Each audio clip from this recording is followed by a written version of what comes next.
Combined Joint Task Force Horn of Africa continues to prepare East African militaries as part of the African Union mission in Somalia, also known as AMISOM.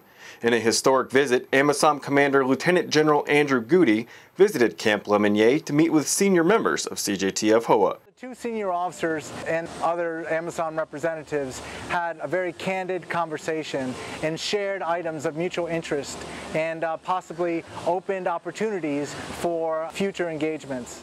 U.S. military members in the Horn of Africa work alongside military members of AMISOM troop contributing countries, which include Burundi, Djibouti, Kenya, and Uganda.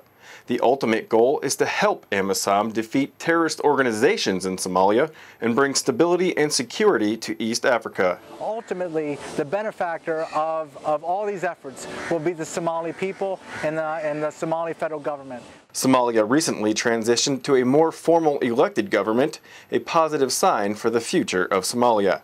For Combined Joint Task Force Horn of Africa Public Affairs, I'm Tech Sergeant John Ledoux.